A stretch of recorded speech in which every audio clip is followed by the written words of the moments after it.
so it'll be a lot easier for us to learn.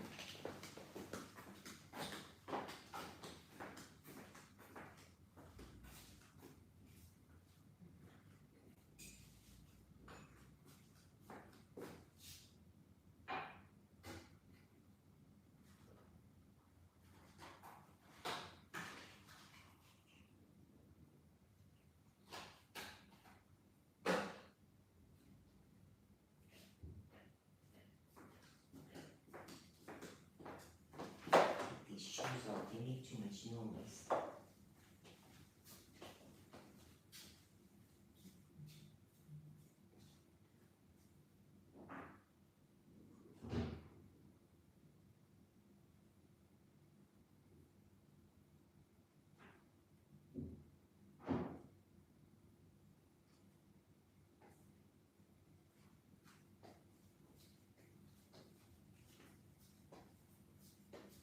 Anyone here yet? I'm making my tea. Hi there.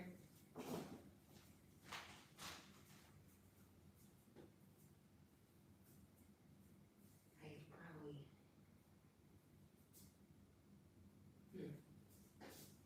Too much,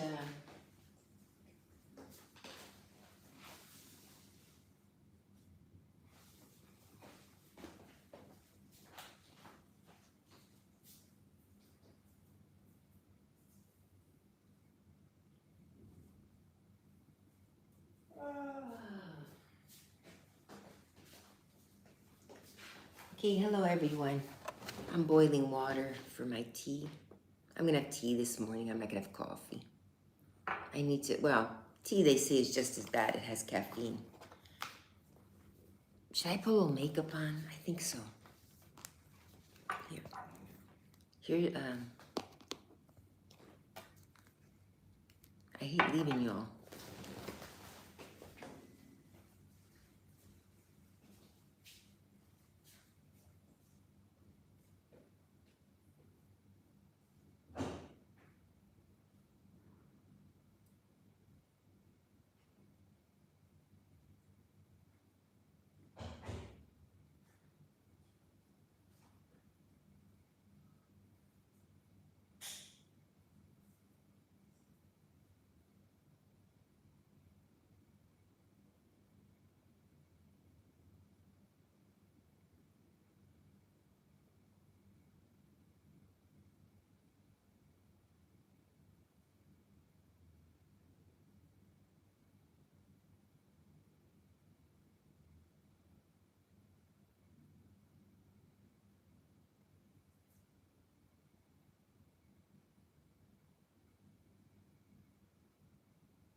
What I'm noticing in Buenos Aires, my hair gets dirty a lot quicker than in in other parts of the world. It's like I wash it. Like in Miami, I can wait a day or two, or sometimes depending, even in wintertime, even longer, because when you're not perspiring much. And here it's like every day I've got to wash it. I'm not accustomed to washing it every single day. So, but I'm going to have to. It's just, I'm putting it in a ponytail because it looks worse loose than in a ponytail today. So I'll wash it. The last time I did it, that first day, I combed out the curl. I kind of fluffed out the curls and straightened it a little bit. So it became waves. And it looked really good that first day. It was after I got off of the live I worked. But now, by the second or third day, it's a mess. Ah, my aunt just wrote to me. What did she want? 1 second. Hi there. I'm going to cut you off for just a second to see what my aunt is writing. But I'll be right back. You just have to, I guess you guys get a sign that says disconnected, but stay there. Hello, Eloise. So just 1 second. My aunt is having trouble. There's some, it's a third world country and it's socialist, so there's strikes now. Well, it's not socialist officially, but it may as well be. There's strikes, so my aunt's telling me she can't make it. And, okay.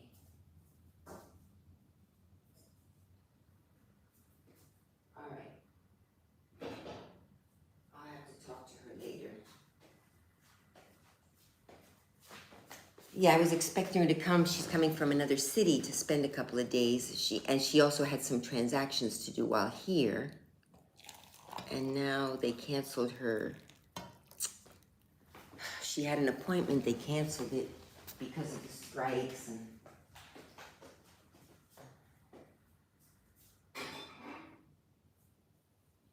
so, I'm kind of bummed because, all right, yeah, because I had some plans and that kind of throws my plans off now, but it's not her fault, So that's a pain. So anyway, today we're going to be flipping through this book. And the good news is this one's in English. So I'll actually be able to tell you guys a little bit more about the artist himself. But I have to still get a little milk for my tea. I have my tea here. I just need to put a little milk in it. So I'll be right back. Please be patient. It'll take me a second to get the milk. When I just take the tea with me so I don't have to make 2 trips. I already made 2 trips, so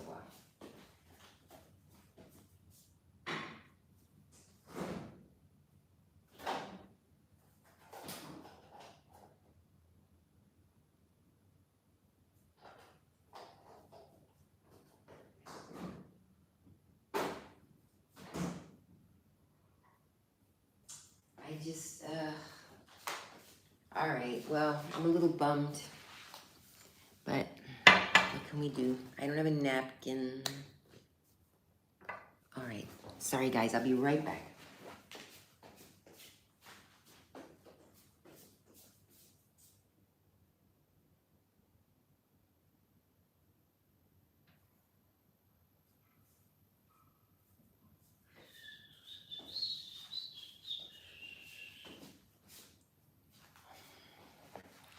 All right, I transplanted a pothos plant. It's over there. It looks horrible. It's brand new transplant. So, all right, I'll just get into it then. So the name of this book is Munch. That's a funny name, but that's his real name, Edvard Munch.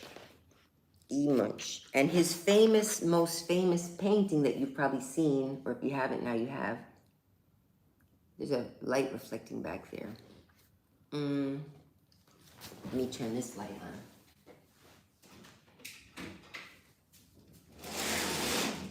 I try to get as much. The lighting gets better as the day progresses. Is that better? There's still back. If I hold it this way, it's a little better. Because this way I see there's a reflection of the curio cabinet in the back. So there, that's a little better, although you're going to have to see it at an angle. So this is called The Scream, the book they put right on the cover. And it's as a matter of fact, I believe it is or at one time was the most expensive painting in the entire world, because it had gone at auction for some amazing amount, which I don't at this time recall, but you can Google that. The Scream by Edvard Munch. And he was born in 1863 and died in 1944. This is probably not a self-portrait. I bet you it's a self-portrait. Why would they put anyone else there? So, this is his way of, this book was written by Benedict Taschen. and, you know, copyright information, etc. So the table of contents, it goes Munch's artistic background. I guess he was German. Pasolini was Italian, as it turns out. Munch artistic background, Christiania, Paris, Berlin. I've got my contact lenses on, but because of that, I can't see as well close up. But okay, the Frieze of Life, a poem of life, love, and death. Then recognition late in his life. So see, here's an artist who did get recognized while he was still alive, unlike Van Gogh, who, poor guy, died and nobody knew who he was, and then he got famous. This guy late in life. Well, it's a work day, I can talk loud. It's Tuesday. So recognition late in life, portraits, landscapes, and self-portraits.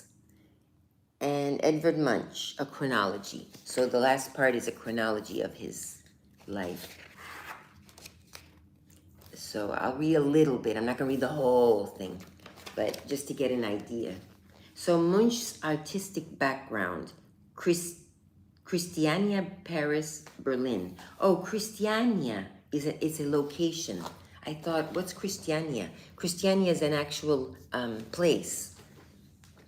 I don't know where, but those who go to Oslo, oh, wait a minute, maybe he wasn't German, because Oslo is in Norway.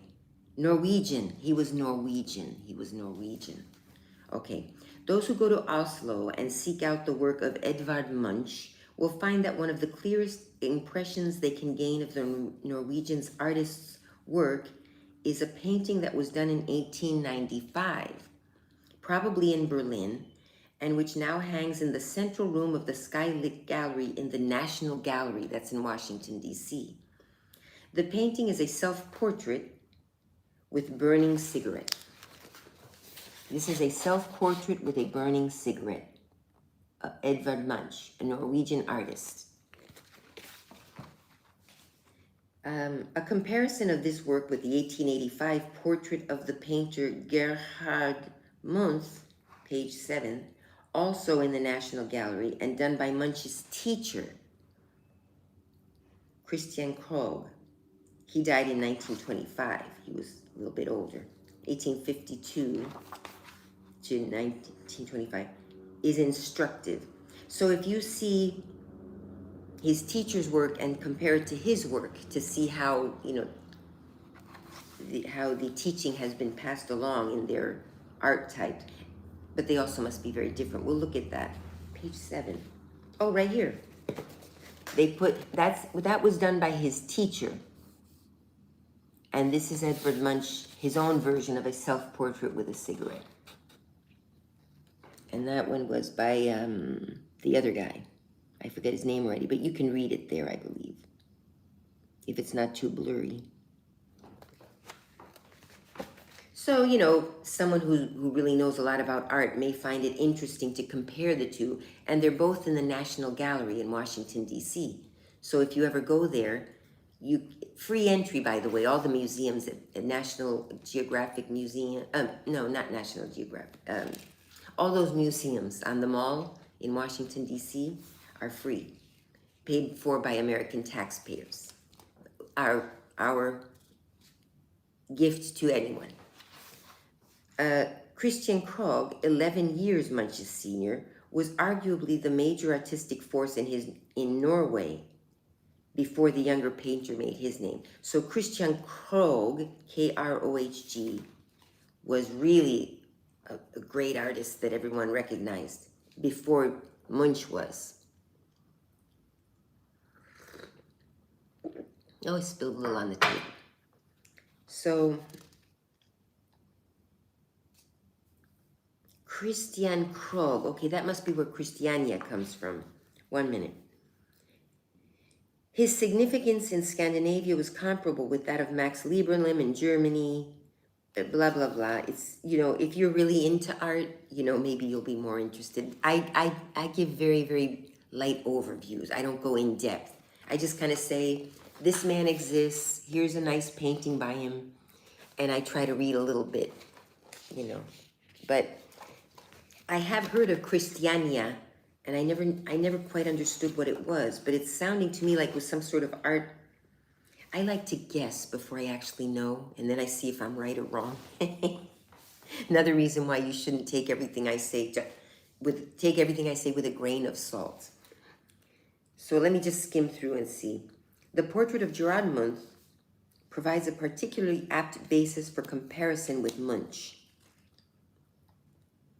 Yeah, so you basically compare. All right, I'll read the whole thing because it's big letters. So the scene is a smoky cafe suggested by small round tables where artists and literati are sitting. Krog's fellow artist and friend from student days, Gerhard Munch, T-H-E, another guy, is shown 3/4 lengths. Oh no, it's not a self-portrait. Christian Krog is doing a portrait of his friend, but Gerard Munch did his own.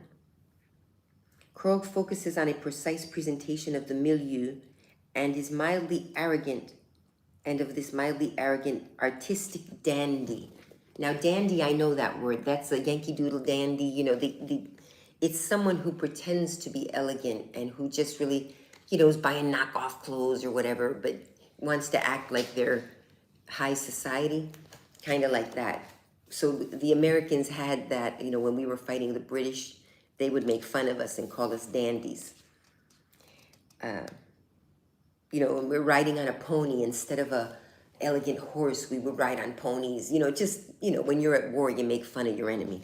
So his painting and compositional techniques, and then we embraced it. Okay, getting back to it. We embraced the dandy. Okay, yeah, we're a Yankee Doodle dandy. So they made fun, sort of like how I did with my Ashy Felicia channel. Someone insulted me, and I turned it around and made it mine.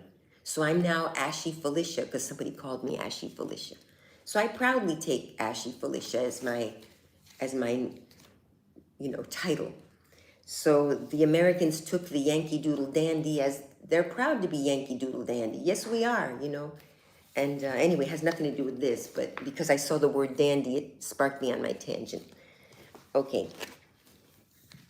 His painting and compositional techniques are subordinate to the naturalistic portrayal of an eccentric amidst the urbane atmosphere of everyday life. See, it's very figurative clarity diminishes in the background, while the foreground section is, you know, it gets too long. I'm going to read to the end of the paragraph. Emphasized with precision, like that of a photograph. This approach, the hallmark, when the realism, when some painters can paint something like it looks like a photograph. The hallmark of Impressionism was marking its breakthrough in France and subsequently spread from there throughout Europe and the USA. So it was just the beginnings of Impressionism era of art. This, oh, not Munch's photo, not Munch's painting. And then this is Munch's. Okay, next page. This one is Sister Inger, which is, I guess, his own sister. He paints a nice picture of her. Oil on canvas in the National Gallery, Oslo. Hang on, when I say National Gallery,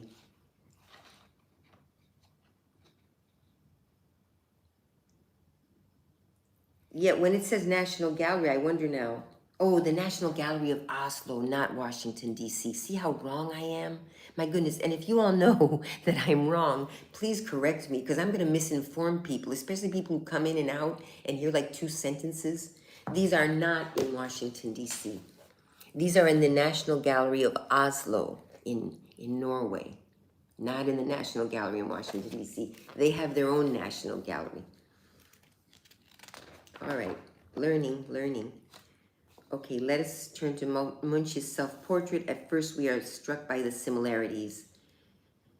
Then it gets into it, you know, this, that, and the other stuff that I don't understand. You know, you would have to know a little more about art to, you know, I could read it, but it just gets too long. So anyway, here's his sister. So anyway, I'm skipping to the bottom. By the time Munch painted Self-Portrait with Burning Cigarette, taking stock and taking his bearings for a first clearly apparent time, Munch had already traveled a sensational distance, and his route had taken him through scandal, hard work, and misfortune. We need to know about this individual, his individual family situation, and about conditions in the Norwegian capital, which was called Christiania until 1924. So that's what Christiania is. But I'd heard that before, but I didn't know that it no longer existed. I mean, it's now Oslo, which is a different name. I believe Oslo is the capital of Norway. If I'm wrong, please correct me. But so before that, it was called Christiania. Illness and prudery were the powers that presided over Munch's artistic evolution and shaped the very essence of his vision.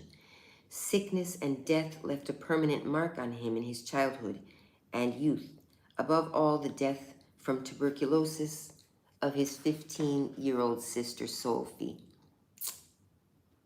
Edvard, 14 at the time, was fully aware of the deadly course of her illness was taking, and later gave artistic expression to Sophie's sufferings in The Sick Child.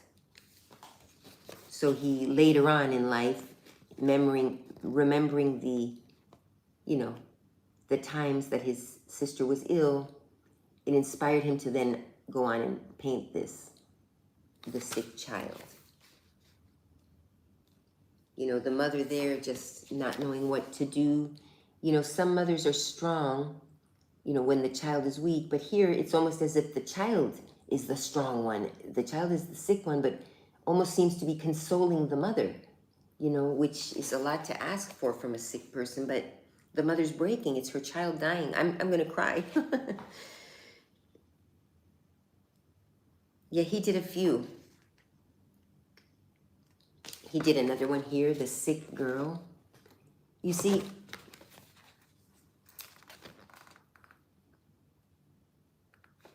yeah, the painting itself is, just a painting. It's not the painting that's reaching me, it's the story.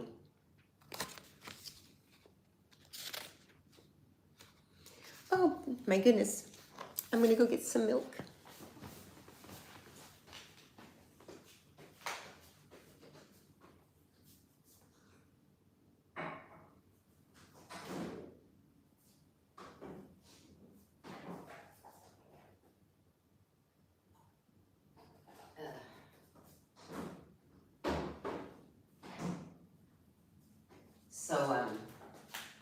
Wow, that's very powerful. I guess the part about the little girl being the strong one. I know of a friend, she wasn't a friend. She was a lady I worked with who was a friend at the time, but I've lost touch with her. But she told me a story of her little girl, and it just reminded me. Her little girl did pass away from illness, and same situation. And something like that happened. She told me this story. She said that sometimes the little girl was comforting her. She was the mother, and the little girl was the one who was sick. So, anyway, I'm going to skip through the sick child era, because apparently he did a lot of paintings like that. Oh, God. This is embarrassing. Okay, excuse me. I'll be right back.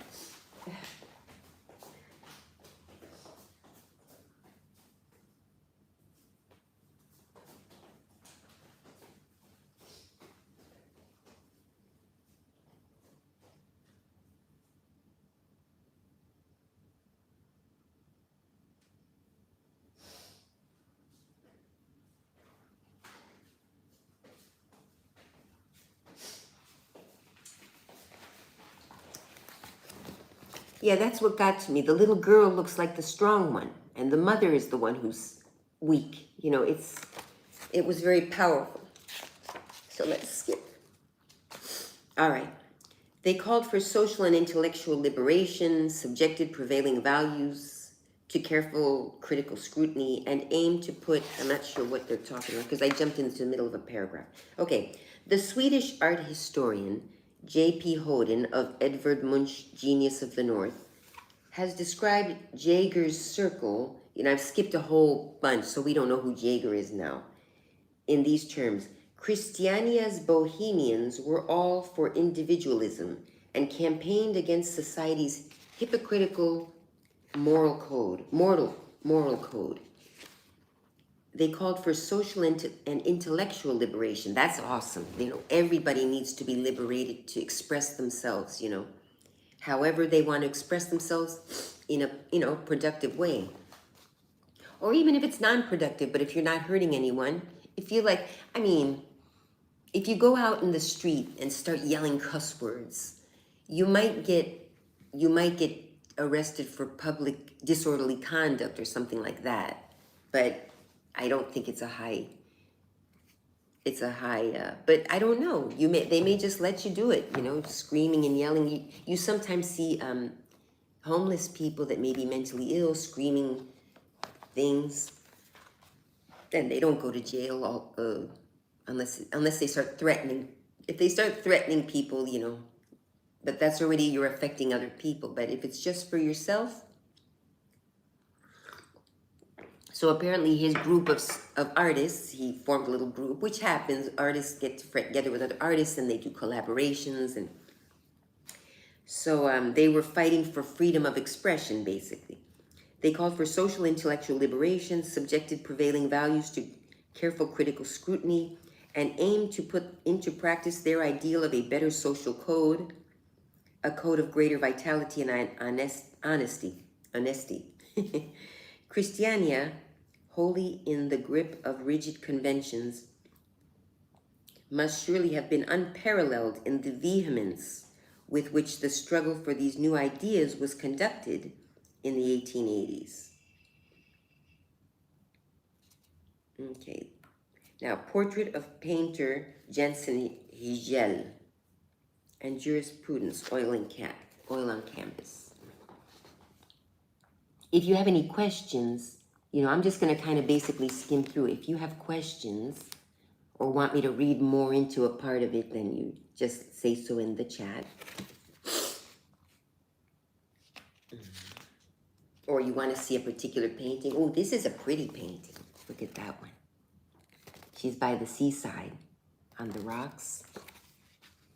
Summer night, Inger on the shore. That's her sister, but I don't believe that's the sister that passed away. He had another, this is Inger, I believe is his sister. Let me see what his sister's name was. Sophie. His sister was Sophie. So Inger maybe is another sister.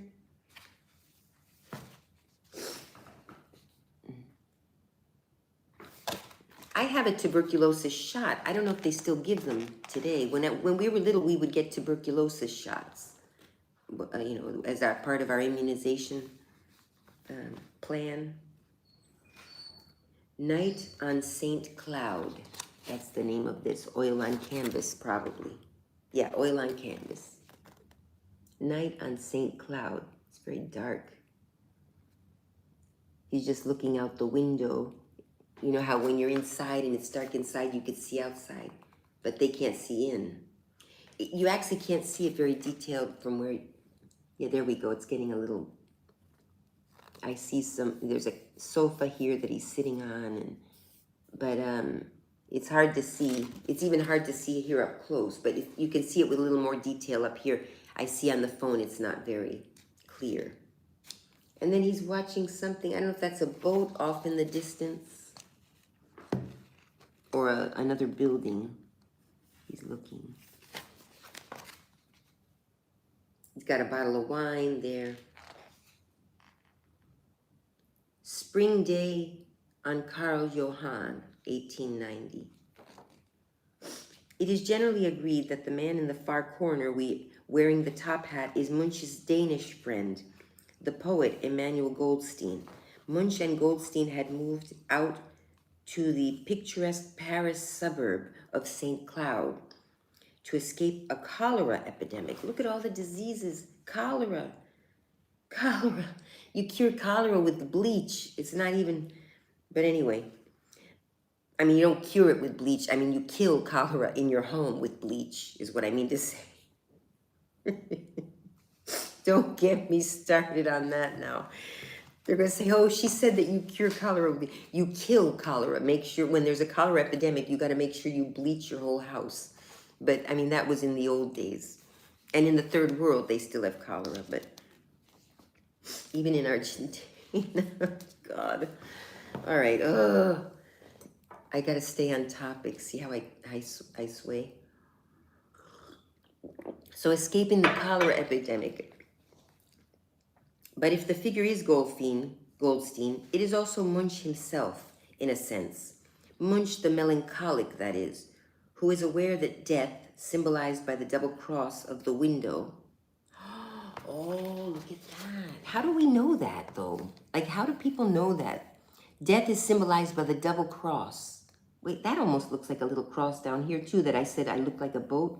It looked like a boat. And then the window, there's the double cross. Which, you know, how do we know that, though? Like, who knows that? Or did he say, oh, I symbolized it this way? You know, I don't know. People read, and then there's a cross on the floor also.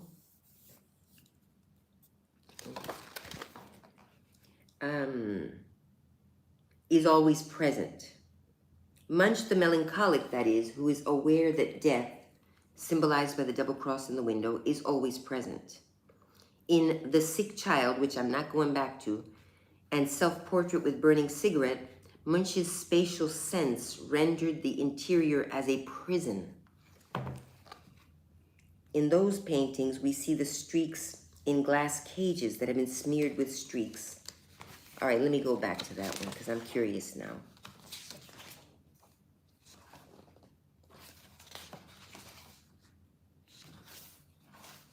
I'm losing the page. Yeah, I can look at it now without being. I don't see it, but there are streaks. I don't see the cross really. I don't know. I'm not sure what they're talking about. Here's the picture again. I can now watch it without. Oh, look at that! I only have one viewer, but anyway. All right. I'm sorry, when I say I only have one viewer, I'm not dissing the one viewer. I'm saying, thank goodness one person finds it interesting, whether it be for the voice or whatever. But, okay, so Self-Portrait with a Burning Cigarette, Munch's spatial sense rendered the interior. Oh, Self-Portrait with a Cigarette. That's the one I should be looking at. It's like a prison. Right, okay, I see. Where one is almost like a prison. See how he's enclosed? This one is out in the open somewhere with a cigarette. So just, it's an interesting juxtaposition. It's an interesting juxtaposition of the two. In those paintings, we see the figures in glass cages that have been smeared with streaks. In The Sick Child, they are scratched score marks. In this one, Munch's little room above a St. Cloud cafe has been transformed into a showcase where we witness all the confinement of human existence. Yeah, I kind of sensed that. We're confined in this existence. We have no other, this is what we have, you know? We can't escape this existence until the end, and then we find out what happens, or not.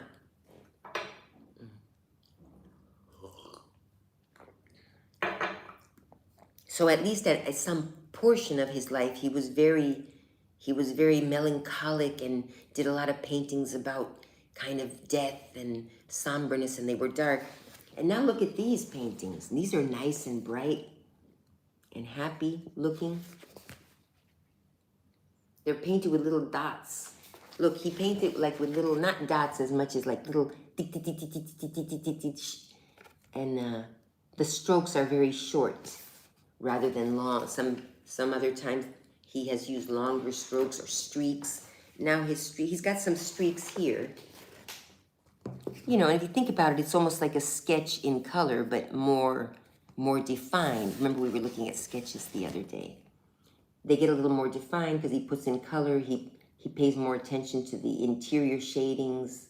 So it's a sketch turning into a painting. It's like halfway through, but it's considered a full painting, of course. But it's not It's not one of those paintings that look real, which I don't see the purpose of doing a painting that's real now that we have photography. I can see why they would do it in old days where they didn't have photography and they had to paint an observation of an animal or a specimen or, but now we have photography, so I don't see why someone would bother doing a realistic painting. That's my personal. You can admire their talent for doing it, but it's like, why don't you just take a photograph, you know? But anyway. So I'm going to skip this part a little bit. So for a period of his life, he did a lot of these kind of paintings, which I'll read a little blurb at one point. This one is called, I'll try not to keep flipping the blurb. Moon over Oslo Fjord, Fjord. A fjord is like a valley it's in that language in Norwegian. This one is called Girl Combing Her Hair. Oh, I get it. I thought I see she's combing her hair there, yeah. Girl Combing Her Hair. These are happier style paintings. I'll just read here. After a spell in Nice, convalescing from a bout of rheumatic fever, Munch returned to Paris and took a little room at 49 Rue Lafayette. There, in May 1891, Munch painted the second of our two works, Rue Lafayette. So this one is called Rue Lafayette. He rented a little room up there. And look at, you have like a shared balcony with the other people, so you can all go out and look. That's nice, a shared balcony. You can go to each other's houses and visit.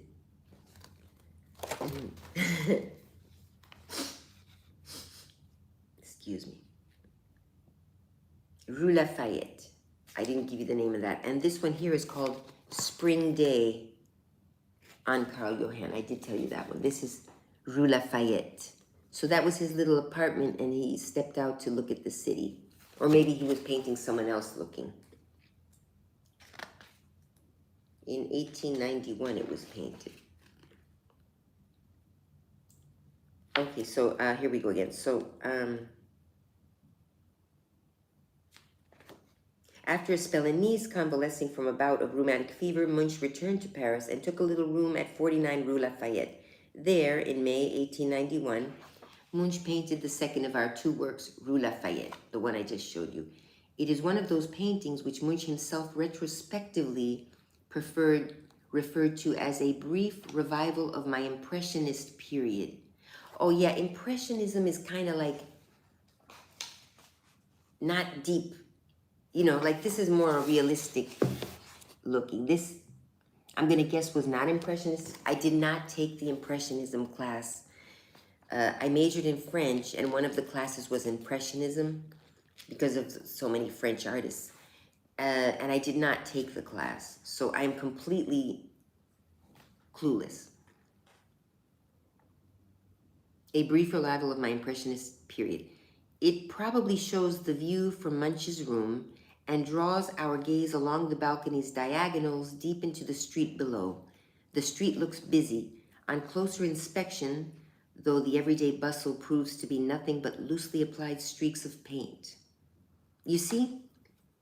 Just, it's like a sketch, but with paint. But it's amazing. See, then I started, sketches to me don't impress me. They're like a sketch. They're just like scribble to me, which I know it's not as simple as that because people think sketches are so amazing. But what they do with the short streaks to make paintings, that is pretty cool. I like that. Loosely applied streaks and very, very short ones, not dots. But some people will do the same with dots and some will do longer strokes. You know, every artist has their way of doing. The man on the balcony is viewing the scene with a flaneur's appraisal. Flaneur. In a sense, he represents ourselves as we look at the picture. It is a configuration that is typical of Munch and appears in some of the Frieze of Life works. Yeah, he saw himself as an observer, even though he did do some self-portraits, but he was observing himself in the self-portraits. He was... director of the Museum of Modern Art in New York, acutely suggested in 1976 that Munch owed a debt to the French painter Gustave Caillebotte. The motif of looking from a balcony down on the Haussmann Boulevards recurs in another of Munch's paintings in 1891, Rue de Rivoli, now in the Fogg Art Museum, Cambridge, Massachusetts. That's near where my brother lives. Anyway, so, you know, all artists are inspired by other artists and other artworks. Designers are inspired by other designers, you know, so we don't want to say he's plagiarizing. But yeah, he may have taken influences from other painters and then made his own version of the painting. This one is called, oh, Sister Inger. Again, it's his Sister Inger. That's his sister then. So he had a sister named Sophie who died of tuberculosis. I'm about to go to work, but good morning. Oh, good morning, the Coaster Corner. I'm just going through these paintings today. I don't have anything to blab about, really. Unless somebody wants to suggest a topic, and I'll go off, I'm sure. But then here are some nudes, you know, just the typical. Now, we can't say that artists copy each other because everybody wants to paint nudes, you know, back in those days. So, and the name of these paintings is actually on this page. Paris Nude and a nude, you know, just, I know. But, you know, very pretty, very, whatever, what he ever saw in the woman's nudes.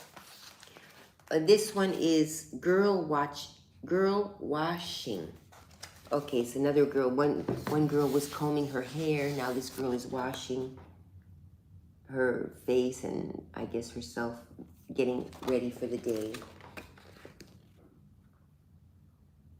Adolf Rosenberg, an influential German critic, attacked Munch in terms that can still be heard in our own time. These portraits are so sloppily daubed that at times it is difficult to identify them as human figures. There is nothing more to be said about Munch's pictures. Imagine. And one of his paintings sold as the highest bidding painting ever in the history of art. And he got it, you know, and even these people have their critics. So at the time, this man was criticizing. There is nothing more to be said about Munch's pictures, since they have no connection whatsoever with art. That's the quote from the German critic. Now it's no longer a quote. Legend has it that this raucous brouhaha prompted the younger artists to take Munch's side. But the fact of the matter is that scarcely any of the artists in Berlin lifted a finger on his behalf. It is true that those who went on to found the Berlin Secession protested against Munch's treatment, but they did not express opinions on his art. Yeah, I mean, it's one thing to say you're wrong, but then express why. Why is the critic wrong? The critic, again, freedom of speech. The critic, this is old days now, but the critic has a right to his opinion, and the others say you're wrong, you're wrong, you're wrong. He's good, or maybe at the best. They didn't even say that, apparently. So they defended him, but they didn't say why his art is good, you know, so. But it apparently was. This one is called Madonna. The Madonna, you know, the Virgin Mary. In his perspective, she was a woman, after all. She had boobs, she had parts. She was a woman. Study for Madonna. So first, you know, artists, before they make an actual masterpiece, they'll do sketches. You know, sketches are the precursor to their masterpieces. So many times in a museum, you will, I mean, I know that much. You will see the masterpiece, and then they will sometimes put next to it the sketches leading up to the masterpiece. And you see how the work was planned and carried out and progressed and what he was planning to do. You know, it's, with any design, you do that. Even with fashion design, we learn first you do sketches, then you do a small version of the, so he maybe would do a small version of the painting first, and then, so anyway. The scope and ambition of Munch's, so the Frieze of Life, we're on the second chapter now, just skimming through the book. Each to their own. Hi G Corbs. Exactly, each to their own. Each has their opinion, and you can take it or leave it. But apparently, it really made all the young artists angry. So the scope and ambition of Munch's life's work, and it also shows the importance of don't care what the haters say. You know that in those days they didn't call them haters; they called them critics. Today's haters are critics, are really what we used to call critics to some extent. But so that German critic was a hater, and then all the young people on Munch's side, but they had no, because of their youth most likely, they didn't have any defense, to stand up to it, or maybe they didn't want to. Or the scope and ambition of Munch's life's works is so vast that to grasp it we are well advised to think in literary terms. Untiringly, he attempted to paint a work that would include every aspect of human existence. The Frieze of Life is a conception that calls, it is a concept, right? Or is a conception that recalls encyclopedic writings of the late Middle Ages of the work of Shakespeare, Herman Melville, Gustave Flaubert, or James Joyce. So he tried to write his, I didn't understand that. I don't understand it. I'm not gonna get in too deep because I'm not gonna understand it and it's just gonna get worse. Okay, here, The Voice, oil on canvas. It's called The Voice. I don't know why they call it that. And this one is called Moonlight. These were done in 1895. This was 1893. So then in those years, apparently he was doing this kind of style. Artists change. You can see the difference in his style. Same artist, but he, look at him here. And then in another period of life, he seems to be slightly happier or something. Because these are very depressing. Maybe it's when he first, 1891. That was done in the 1880s. Right, so he was still young. And then here, 1893. About 10 years later. So there's a difference. I don't know how old he was when he painted this. He was 15 when his sister died of tuberculosis, which means he'd seen her sick from even before that. I don't know how long her illness took before he took her away.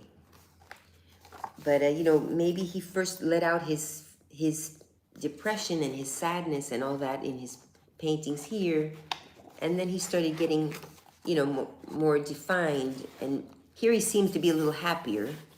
But let's see if we find something about this style. But this is his Frieze period, which, the Frieze of Life, a poem of life, love, and death. But life and love and death too, but it's more, his earlier paintings were all death, sickness, sadness, somber rooms, and now life, love, and death. So there's some death in there, but it's, okay, here, puberty. This is a little disturbing to me, but a young girl, In 1902, the Frieze of Life was exhibited as a frieze. I don't know what the word frieze means. It's not freeze, it's Frieze. It went right round the walls of the great entrance hall, a little too high up, no doubt. The pictures lost some of their direct impact through hanging so far up.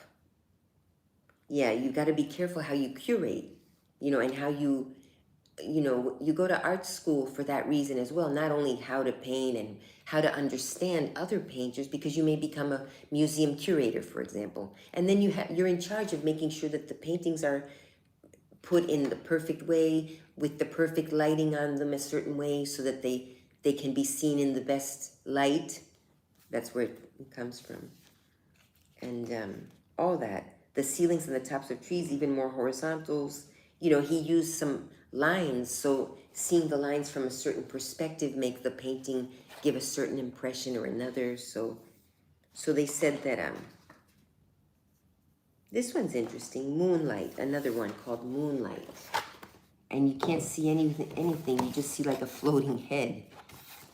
Which, didn't we address that in Pasolini as well? When was Pasolini? You know, they might have overlapped in time. Let me get that other book.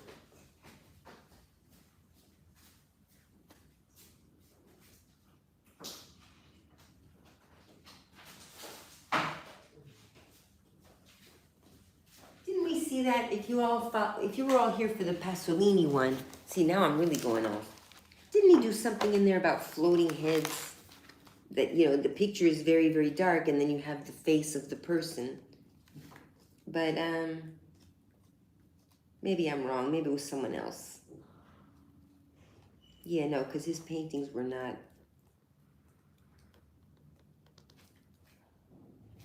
And he was later. He died in 71, so he was a later artist. Yeah, no, his paintings not at all alike in any sense, except they got nude women. All painters do a nude woman at some point. No, I guess I'm wrong. Okay. So Moonlight, this one is called House in Moonlight. House in Moonlight. That's pretty. That's a cute little painting. I mean, I'm sure it's worth millions because of the artist, but that's from 1895. Stormy Night.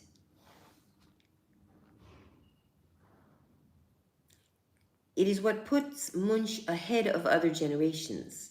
He really grasps how to show what he feels, what has him in thrall, and he subordinates everything else to that. His feelings come first. What he feels is what he paints, and apparently the message is getting through to people who understand the message. I just see pretty paintings. I don't know how to analyze and all that. That's why you would read this whole book, which I'm not going to do. It's just too long for me. But if you want me to read in depth, let me know. Good morning, Kay. Hello, it's lovely to meet you. My name is Nick. Oh, hello, Nick. Nice to meet you, too. Yeah, just flipping through a book because I don't really have anything to do. I'm waiting for the cleaning lady, so I have to be here when she gets here. She's actually coming in the afternoon, but... so I might run out and I got to get a key made. I got a few little errands to run, but it's still early. I think the key place opens at, if I'm lucky, it opens at 9:30. It's 8:23 here. This one, Man and Woman. And the man is apparently upset about something that we can imagine. Maybe they were, you know, going to be romantic and something messed it up for them, because the man looks kind of upset there. I don't know. And this one is called The Kiss. It's as if they're blended together, the two. I see the kiss, but look how, and I'm going to read about this one. Look how they're one. In the kiss, it made them one. Because I see the guy's ear, and then their faces are smashed together. In 1903, let me see if I can find the one about the kiss. Maybe it's on the next page. Yeah, I don't see it.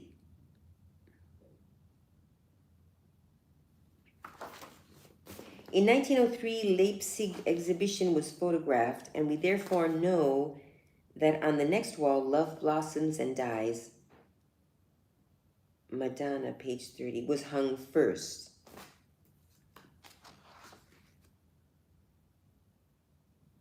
And he had several versions. The day after,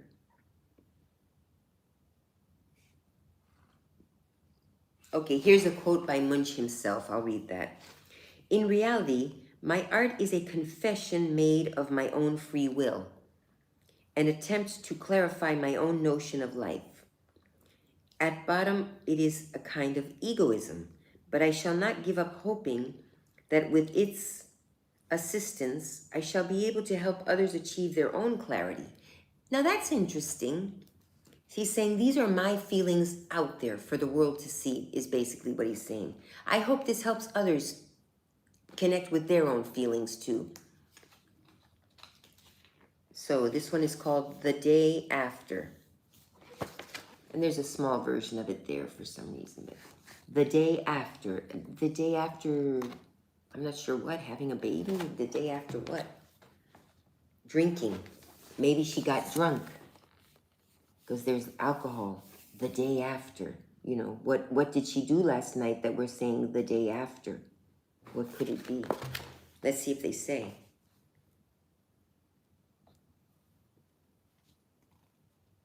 Madonna, okay, I'm going to read here because the Scream, which is this painting, the most expensive painting ever in the world at auction, which I don't know if since then, I know at one time it was, it may still be, if anybody knows, you can maybe Google it if you don't know, but it was at one time the most expensive painting in the world. So here. At the Leipzig exhibition, the painting Munch hung next to the Madonna was one of the most enigmatic in the entire Frieze of Life series. Ashes. Page 45, this one. This one was hung next to the Madonna. See, you even curate where to hang the paintings. It's like when you have photographs and you want them in your photo album exactly in a certain order for a certain reason. Well, that's what curators do, but with paintings. Okay, we want this one here. We want to hang the Madonna next to ashes. So let's read about that. So at the Leipzig exhibition, the painting Munch hung next to the Madonna was one of the most enigmatic in the entire Frieze of Life, Ashes. The hanging order is still preserved in the central skylit hall in the Oslo National Gallery, where Ashes hangs between Madonna and the Scream. So those are like important parts of his work. On the end wall. In this painting, the setting looks more like stage scenery than ever.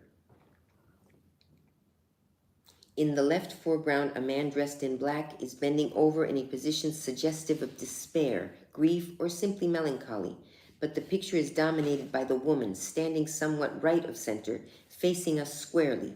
Her long white petticoat is unbuttoned, revealing a red chemise worn under it. She's holding her hands up to her head, and her long chestnut hair is falling about her body, and even reaching out a line whose flowing contour embraces the man's head and back. The woman's face wears a frozen expression, and her eyes are wide open. The setting, I'll let you see it as I'm describing it. And then her hair is flowing onto the man's back. So the man looks to be in despair, but the woman is even more, you can make more sense of what she's doing. The setting, rendered in stage-like simplicity, has the appearance of a shoreline by night. Okay. With slender trunks of pine trees framing the woman to the right, and where dark forest begins in the background. The most curious detail in the painting is surely the log. Okay, there's a log there. It seems to be reduced to ash. I don't know if they're talking about that log. I'm not sure what log. See, it's already too long for me to read. I get tired. I'm a really bad reader. I lost my place. The log, it seems, is being reduced to ash, though its relevance doubtless goes beyond the literal connection with the title of the work. Yeah, Ashes, because it's titled Ashes. So yeah, maybe the log is on fire. In compositional terms, the log is the equivalent of the bone at the base of Munch's 1895 lithograph self-portrait with a skeleton arm. I don't know what log they're talking. Oh, maybe is this the log? I don't know what log they're talking about. A tree log, I assume. Not a log like keeping a log. Anyway, it's too much reading for me. Okay, the 3 stages of woman. 1894. Again, if you want me to read about any of these paintings, I will. But it's very tiring for me, so I'm going to avoid reading. I'll just read a little bit in between. So, Melancholy. You know, here he was. Maybe he was feeling a little melancholy when he was painting this. So he painted what he was feeling. Even if that's not him in the picture, it's a picture of kind of a sad, pensive man. The Dance of Life. Wait a minute. Oh, here. The Dance of Life. That's what this one is called. It's 2 pages big. And you can't even see it. In the middle, it gets messed up. The Dance of Life. Mm-hmm. Look at that guy. He's really enjoying himself. She's not. She doesn't have anyone want to dance with her. But he got lucky. He's thinking, ooh, maybe it's going to work out. And then the others are just, she's sad too because nobody wants to dance with her. And she's really pretty. This woman's a little more homely, dressed in black, you know. So I could see why no one wants to dance with her. But this lady is beautiful and young, and maybe she's so beautiful that she's scaring off the men because they're like, oh, she's out of my league. That could happen too sometimes. Let me see if it says any. I'm curious about this one. I keep checking for the chat in case anyone wants more. Okay, at the Leipzig exhibition, Munch substituted the thematically related painting The Dance of Life for 3 Stages of Woman. Oh, this is 3 Stages of Woman, which I don't know what that's about. Let's keep reading.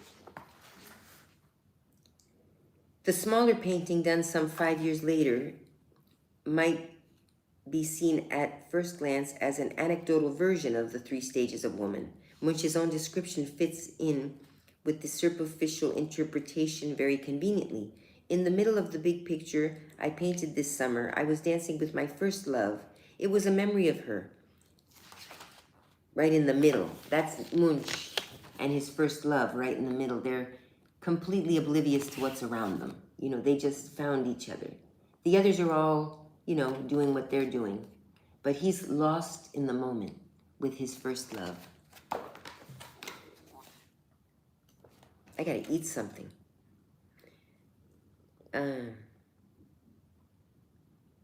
It was a memory of her. In comes the smiling woman with her blonde curls. Oh, she's smiling. She's not sad. Okay, in comes the smiling woman with her blonde curls. I thought she was sad, but she's actually smiling in that picture, see? Up close. But from far away, she looks sad. Look. Like up close, she looks happy. And then far away, look how it looks like she gets sad. Do you see that? I see that. Up close, she happy. Up. Oh my gosh, that's weird. All right. Anyway, let's keep reading. This one's interesting.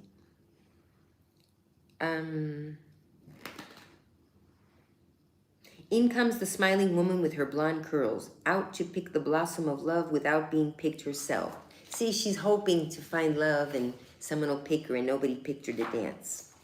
And then let's see about this other woman who's upset. On the other side stands the woman in black, watching the dancing couple in anguish. She has been excluded, just as I was excluded when they danced. Yeah, we've all been there. We've all been to I've been to school dance where I've danced. And then sometime nobody wanted to dance with me. Well, we would dance by ourselves usually, but then a slow dance would come on and some girls would get picked and it's like, oh, so-and-so is dancing with, you know, it's like a high school dance. And yeah, sometimes some of my geeky friends would invite me to dance and I would, but of course the popular basketball player or whatever didn't know I existed, so. Oh, but they say you should, even if you don't really like the guy, allow him one dance. Because then other guys say, oh, she's willing to dance. And then they're willing to invite you as well. You know, maybe allow him once, like, dance with him once and then say, nah. Like, if he keeps asking you, say, oh, thanks. Nah, I'm all sweaty or, you know, whatever. But if you say no to him, then you got to kind of say no to the other. I don't know. You don't want to hurt anyone's feelings. Anyway, that's how I think. So I would dance even if I didn't really like them. If they asked me once, as long as they weren't like completely, you know. But it's awkward. High school is so awkward. I bet you even the popular kids feel awkward sometimes.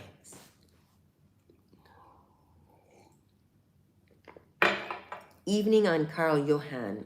Oh, let me sit back a little bit. I have bad posture. Evening on Carl Johan. So apparently Carl Johan is a place in Norway where people hanging out. And here's a teeny picture, but it's too small. I'll show you the big pictures. We have this much left. But the end part is his chronology. Yeah, here's some more paintings. I think I'll just go through these, and I'm not going to read anymore because I'm getting very tired. So, but if you see a particular painting that you're like, oh my gosh, that's amazing, could you read about it? Then let me know in the chat. I'll give you the names of the paintings and what they are. So this one is called Evening on Carl Johan, done in 1892. Here's the screen. That's the most expensive painting that I keep talking about. Here's a mummy. Look. It looks like he took that as his influence. Here's a mummy that was found in Peru. He was probably screaming because he was, that poor man. They probably tied him up like that and he died that way. Or maybe it was once he was passed on. But see the similarity of this mummy and this guy?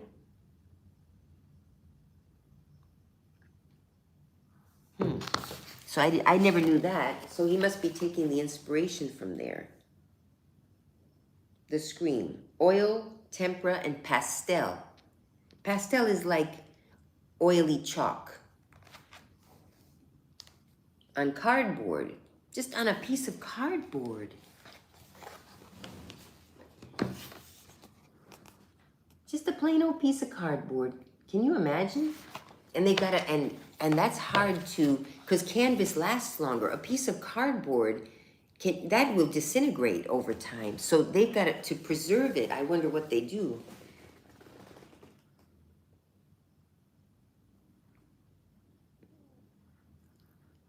In the evening of Carl Johan, yeah, I'm not going to read, but it's too much. Okay, these are called The Death Bed.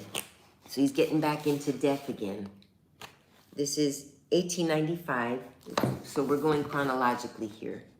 The deathbed. Someone in their deathbed. This one is called Death in the Sick Chamber. So he's getting into obsession with death, and only because he's seen so much death in his life. His sister in particular was, when he was young. The dead mother and the child. Look how horrible. The dead mother and the child.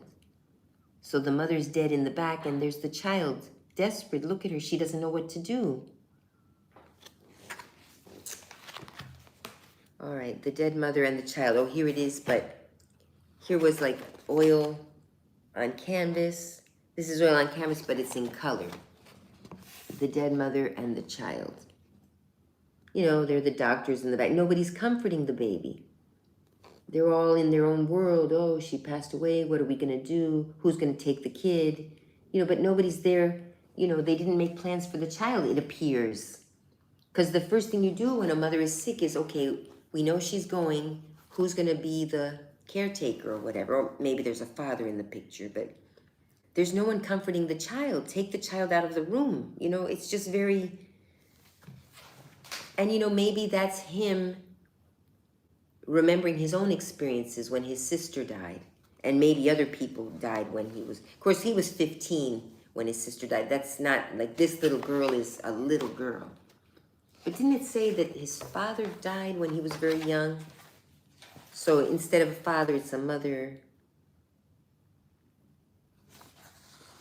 Anyway, summer day, but even so, not as somber and depressing as his earlier works. Here is Summer Day. This one is two girls.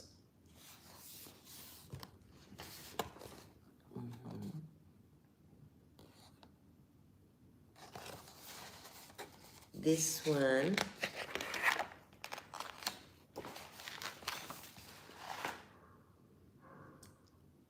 I can't read it. I'll show it. I can't pronounce that word over here, but it's a Norwegian word. I'm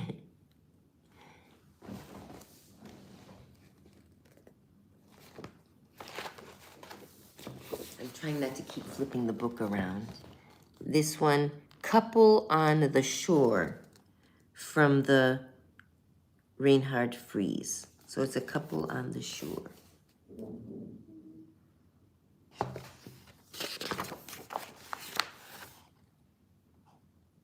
The Lonely Ones, Summer Night. I wonder why they're lonely. They're together. But yeah, they're each on their own as well. They're together, but they're alone. Here's a teeny one. It looks like a Halloween night, but it's called Caspar David Frederick, Man and Woman Contemplating the Moon. Oh, I see them. There they are. Right there. It's a teeny little, but I see the man and woman. It's all dark. But when the moon is out, you see how everything gets dark in his pictures, except for a few of them. Recognition later in life. This painting is called Self-Portrait, Between Clock and Bed. So that's his bed, and that's a clock. And he's standing between it. That's in his, maybe in his house, where he was living at the time.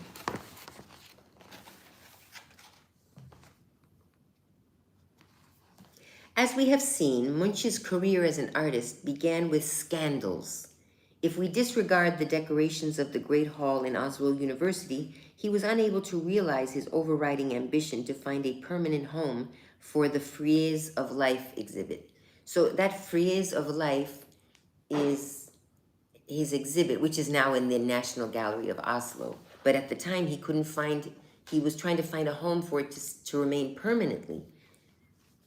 And that happens to a lot of artists. They've got all this artwork and they pass on and it's just there. It happened to a family member by marriage, but they've got all his art in storage now because they don't want to throw it out because it's his artwork. Oh, but what are you going to do? There's just, I think they're eventually going to throw it out, you know, or just leave it on the street and if people want it, they can take it.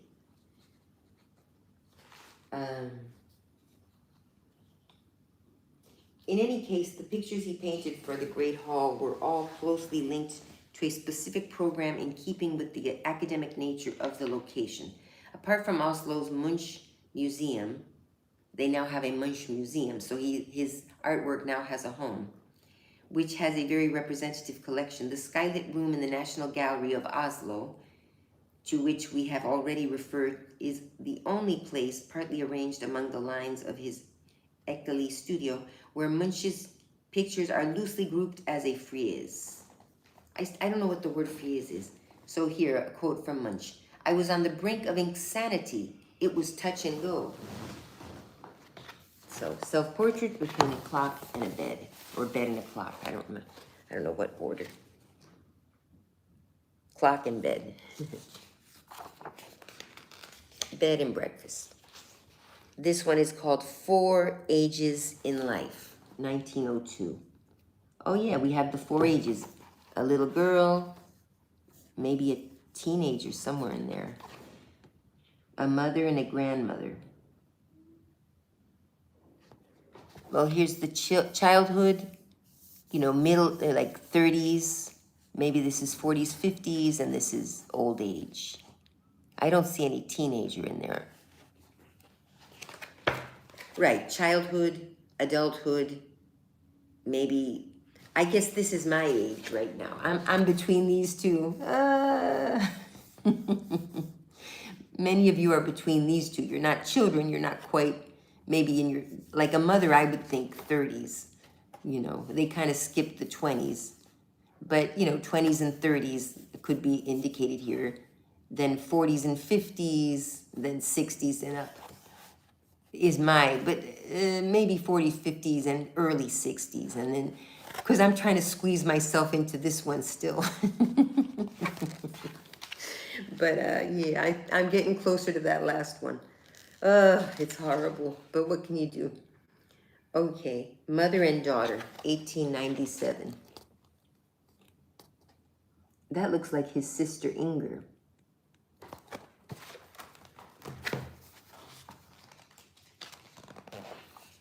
Women on the bridge.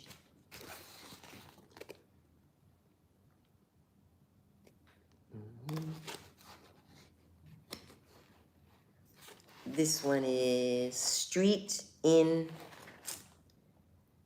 Asgardstrand. Street in Asgardstrand. Maybe that's a city in Norway. Asgardstrand. Street in Asgardstrand.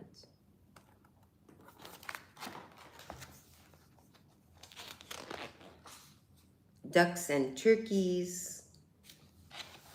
Ducks and turkeys. He painted in the snow. And this is the village street. The village street. Oh. Then there's some more ducks there.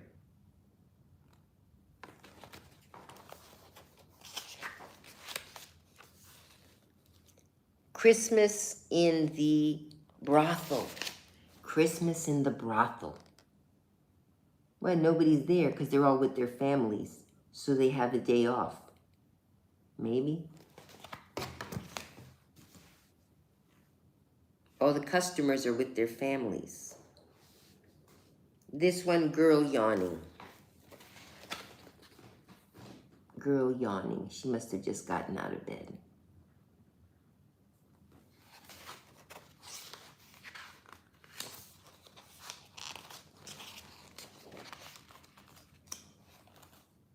The girls in blue smocks, which I guess it's in color. I mean, this one's black and white, but maybe at the museum it's in color. 4 girls in Asgardstrand.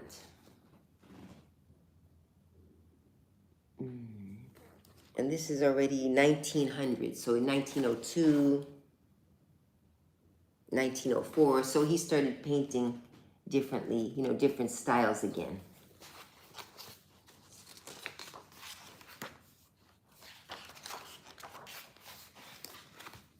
The 4 sons. So now he have the 4 sons of Dr. Lind. The 4 sons of Dr. Lind. Perhaps someone he knew. And this is, I wonder if that's Dr. Lind. No, it's Walter Rathenau. Walter Rathenau. A portrait.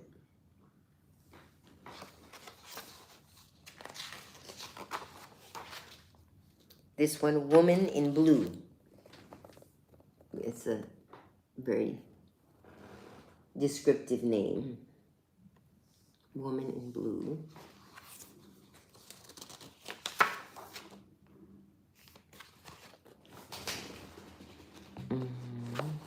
What's that one called? Bridget, the name of the person, Bridget Prestone. Woman on the veranda. Look how they spell veranda. It's a typo with an H at the end. Woman on the veranda.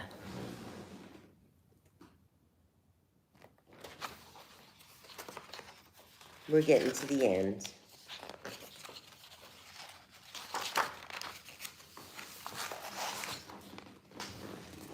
Snow falling in the lane. 1906.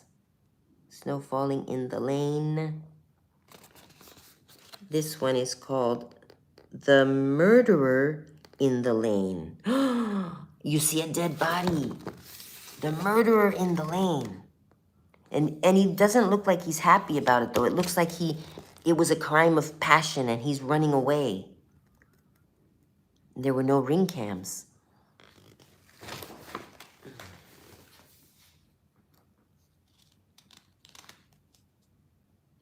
Yeah, it looks like he just murdered the guy, but it was like unexpected murder. It wasn't planned. They were walking along, they had an argument.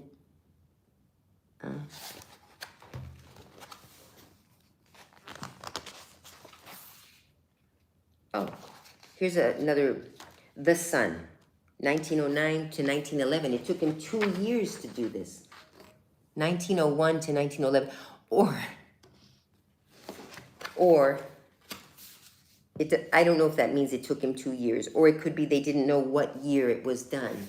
No, because then they should have said circa 19 something, and they didn't. They say 1909 to 1911. So it's the sun, and the colors coming out of the sun, orange, yellow, you know, you see a little pink, you know, the spectrum, but he doesn't have the rainbow spectrum. He has his own spectrum, which is cooler. You get tired of seeing rainbows all the time now, you know. So this is a different, it's kind of a spectrum of colors, but a different, maybe ones you would not see in the evening either, because in the evening you would see more fuchsia and burnt orange.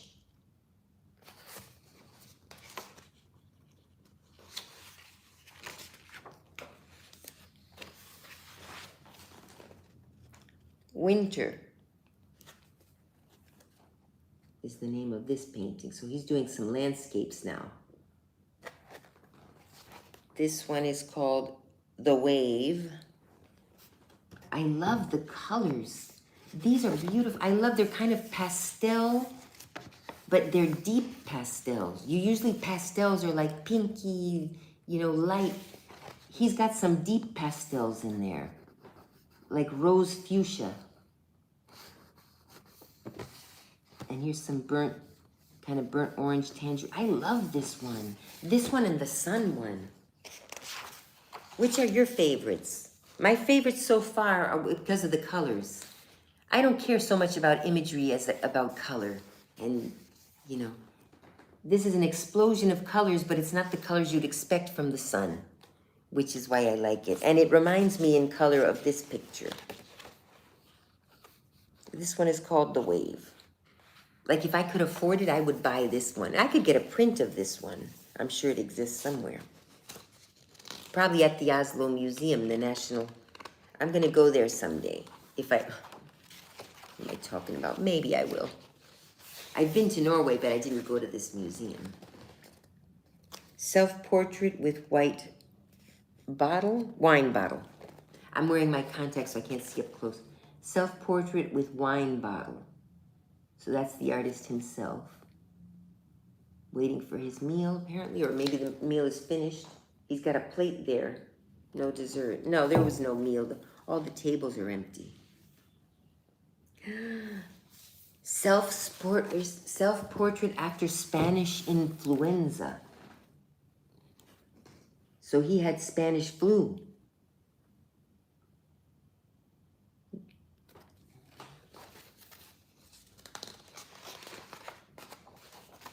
Here we have self-portrait in distress. He's in distress. And he has a self-portrait of himself in distress. He grew a beard.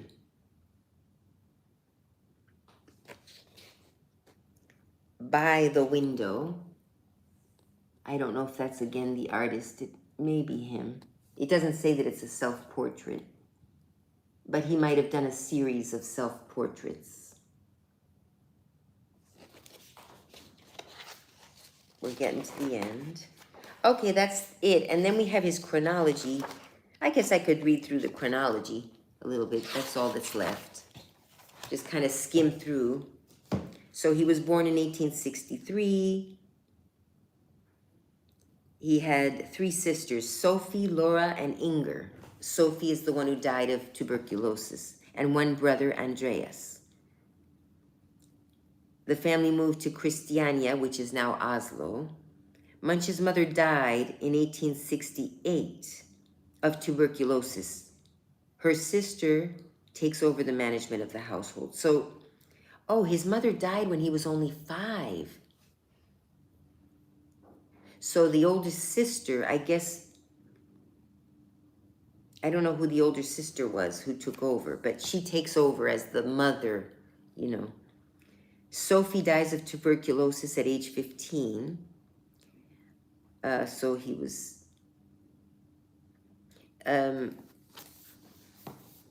15. I believe his sister was 14. But anyway, he started to study engineering. He quit studying engineering to become a painter. And he decided to study art in Oslo, Drawing Academy. He rents a little studio in 1882. He shows at the Oslo Autumn exhibition, you know, and then he did a bunch of stuff, you know. Does anyone want me to read the whole? Let's see towards further along. In 1900, to Berlin, he went to Berlin and then to a Swiss sanatorium, completes the Frieze of Life. So in 1900, he finished his exhibit, the Frieze of Life. In 1944, Munch dies peacefully at Ekeli, which I guess is his home, on the 23rd of January. He leaves his estate to the city of Oslo, which opens the Munch Museum in 1863 to mark the centenary of his birth. Tributes on his 80th birthday, serious cold. So he got a very serious cold in 1943, and he died in 1944. I don't know if it was because of the cold, but he died peacefully. So that's nice, as opposed to Pasolini, who died a tragic, horrific murder by extreme right group. Theoretically, they never caught the people who killed Pasolini. So I learned all that after I did the thing on him. So that's it, you guys. I don't really have anything to blab about today, so I'm not going to do too much blabbing. But thanks for stopping in. I'll try to think of something interesting to talk about tomorrow. But, you know, when I do too many of these lives, I kind of get everything out in the first couple of them. And then if I'm doing them every day, I run out of things to talk about. So I may not do a live until I get back to the U.S., unless I come up with some interesting topic that you know I can talk about. All right. So thanks for watching, everyone. See you soon. Bye.